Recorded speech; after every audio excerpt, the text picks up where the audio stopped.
Bolton, by the way, just returning to his home. We saw a moment ago FBI agents. Washington, D.C. was rocked when the FBI burst into the home and office of former National Security Advisor John Bolton in a stunning national security probe, an event that transformed what should have been a quiet political Sunday into a full-blown spectacle. How would you describe Trump's relationship with Vladimir Putin? I think Putin thinks he can play him like a fiddle. What happened to the deal maker in those situations? Well, the president may well be a superb deal maker when it comes to Manhattan real estate.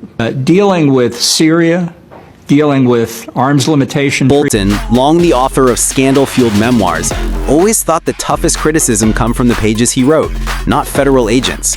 But as the agents rifled through classified files and digital devices, his world turned upside down. The hearing room filled with anticipatory hush.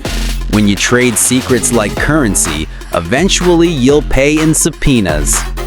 Bolton's allies scrambled to spin it as a deep state witch hunt, while his critics called it overdue accountability. The air crackled as the script details his denied access to his files, the agent's pointed search, the frenzied media, and a fictionalized cameo of Bolton pacing, whispering, "They can't take my voice," only to be struck by a sudden reporter's question, "Are you hiding something, Mr. Bolton?" His response, "I'm not hiding, I'm fighting, and I didn't leak the truth, I just told it." Cameras flashed, tweets exploded with hashtag Bolton Raid and hashtag Secret Storm. Analysts spun wild theories, retaliation for his memoir, political retribution, or genuine law enforcement. Late-night hosts turned it into headline comedy gold. In the fallout, Bolton gave a loaded closing line, "You can raid homes, but you can't bury stories. The truth finds its way out." And with that, the world learned the hard way.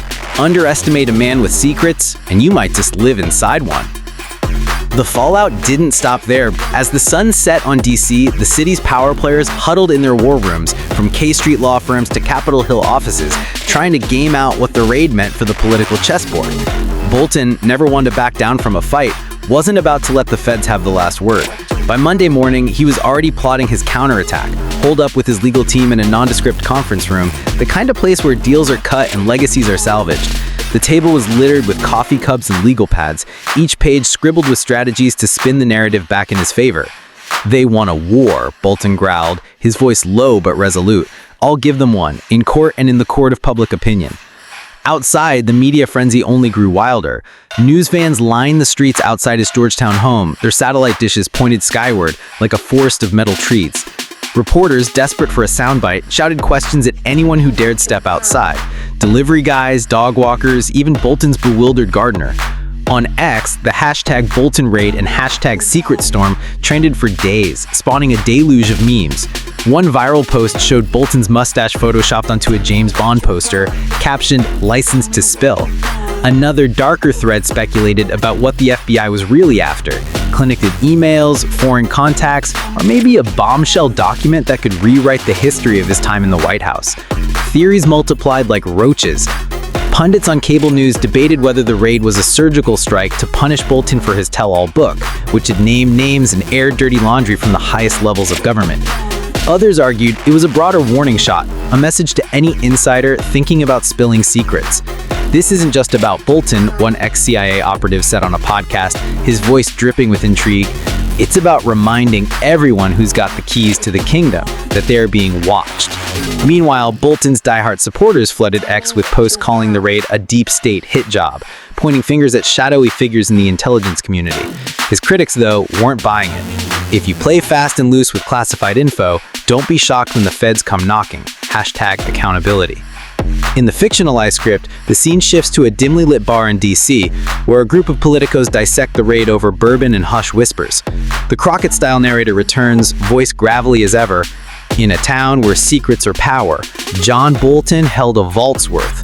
But when you dance with the devil, sometimes the devil calls the tune." The camera pans to a TV above the bar, replaying Bolton's defiant press conference. His words, "I'm not hiding, I'm fighting," play on loop, each repetition fueling the firestorm. A junior staffer nursing a beer mutters to his buddy, "Man, this guy's either a hero or a villain, but he sure knows how to keep us talking." The late-night shows kept the comedy train rolling. One host, with a smirk, held up a mock book cover titled "The Room Where It Raided," with a cartoon Bolton dodging agents. Folks, if John Bolton's house is this messy, imagine what's in his hard drive. The audience howled, but the jokes masked a deeper unease. What was on those devices? Classified cables, dirt on foreign leaders, or maybe a really spicy draft of his next memoir? The Justice Department stayed mum, issuing only a terse statement about ongoing investigations, which just poured gas on the speculation. Bolton, for his part, leaned into the chaos. He started dropping cryptic hints in interviews, teasing that the raid was just the opening act of a bigger drama.